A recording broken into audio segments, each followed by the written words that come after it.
Ta-da! I am going to talk about Disney stuff. Finally, I know. I just like to give tips and tricks on traveling all the time just because I love traveling. It's like my wonderful escape. So here are my Oogie Boogie tips after I've gone.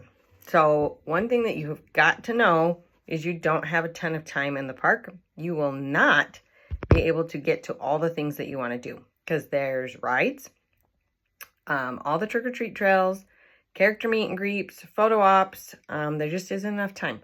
So pick what is most important to you and focus on that. I recommend going at least an hour early to do what's called the mix-in, which is where you're mixing with the crowd that paid for tickets to be in Disney's California Adventure. And then you guys, all of the Oogie Boogie people, you're there together mixed for about 3 hours. So we got in line at 2 p.m. and they let us in early. It was totally worth it. We were probably 5 people back from the front of the line. And they have, like 5 or 6 lines that you can line into. So they let us in 15 minutes early, which was awesome. So you go in, you get a trick-or-treat bag, a wristband, and they will check those wristbands throughout the night. We ended up getting a locker to help us with storing like jackets, or if you get too much candy, it's great to have a locker right at the beginning of the event, like before the event even starts, because it doesn't start until 6, to dump your candy, because we ended up, I think, going through like 3 trick-or-treat trails. 4 of us. Bag was packed to the max, and we were like, well, I guess we're done, because we just didn't want to walk back over to the locker and dump our stuff. And I'll be honest, it was kind of difficult to convince my family to do anything other than rides. So yeah, the lockers are in the teal painted wall area to the right when you first enter Disney California Adventure. I recommend wearing a costume that was comfortable. I was Minnie Mouse. It was awesome. So I wore my Minnie Mouse dress, but I had leggings underneath. It's nice to get on and off rides if that's what you're focusing on. If you're like, we're doing trick-or-treat trails and character meet and greets and that's it, you probably don't need to worry as much about like getting on and off rides. You can have a hardcore costume. So what our strategic plan, because we did get there early because we were allowed in early, and we paid for an extended event. So we're wanting to get as much out of it as humanly possible. So we started off with the shorter wait time rides. So we went to Cars Land and did like the Mater's Jamboree, which is in Halloween theme, which was fun. We ended up not doing Luigi's ride because my kids were like, meh. And my kids are older. I have a 16-year-old and an 11-year-old. So they're just kind of like, this is silly. We want to go do something cooler. They did want to go on Ariel, so we did Ariel. They wanted to do Guardians of the Galaxy, which by 3 o'clock it is switched to the After Dark scarier version. So it was more scary. We stayed in line, did that ride. We saved the rides that normally have really long wait times for the actual event, because the ride times during the event are significantly shorter.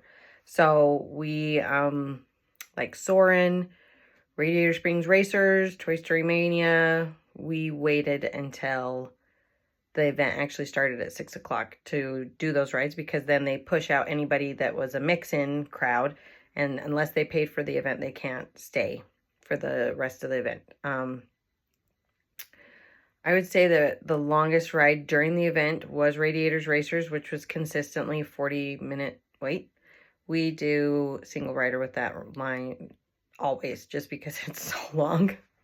It's just so long, and we don't want to pay. And I don't think, you couldn't pay for any like lightning lane passes during the Oogie Boogie event. So that's something to consider. The quickest way to get through Radiator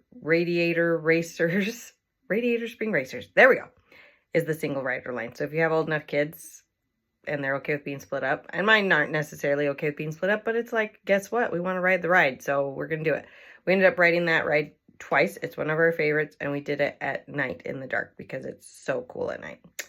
We ended up doing 4 trick-or-treat trails, but there are many more. After 4 trick-or-treat trails, our bags were full.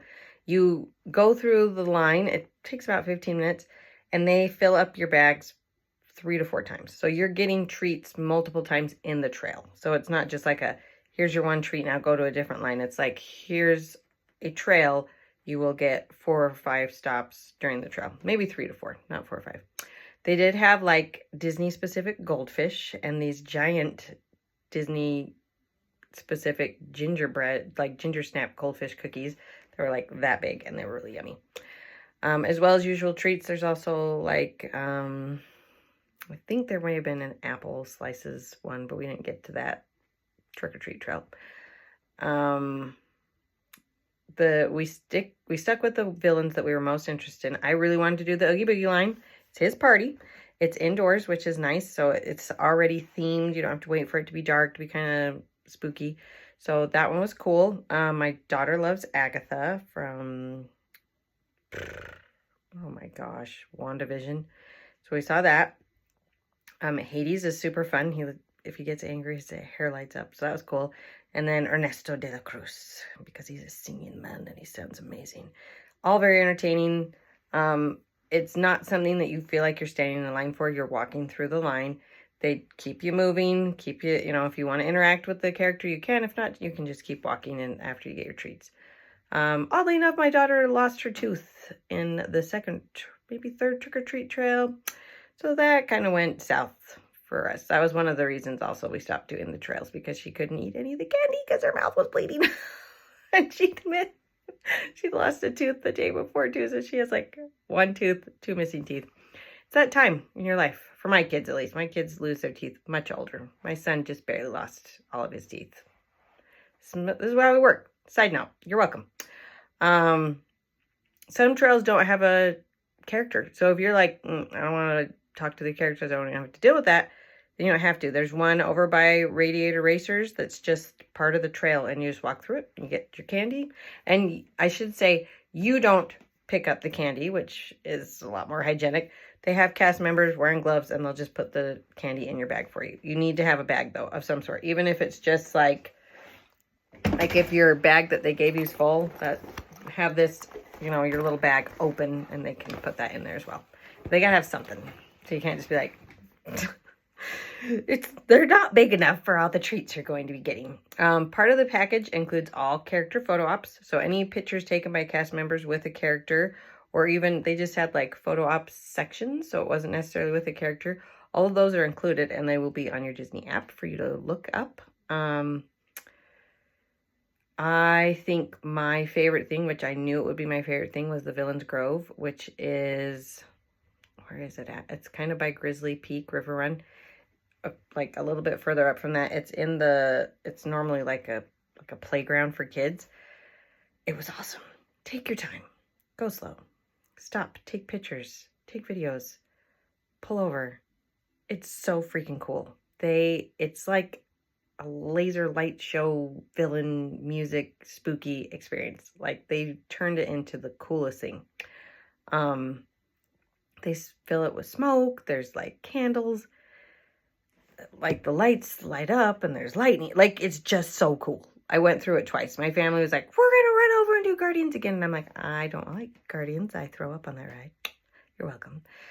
So I'm going to go do Villains Grove again. And I was like one of the last people in there, and it was so cool. So cool. The parade, also epic. Extremely well done. So the strategy that we did was during the first parade, it was dark still.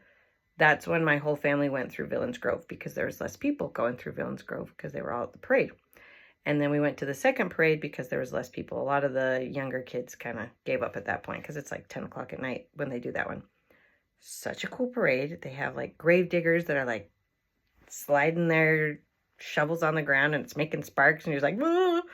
Super cool. I loved it. I thought it was totally worth it. I don't know how my family feels because we were so tired. We stayed and did 2 more days in Disneyland, and we put in more steps during Oogie Boogie nights than we did those other 2 days, because we weren't standing in lines. We were running. We were going from place to place.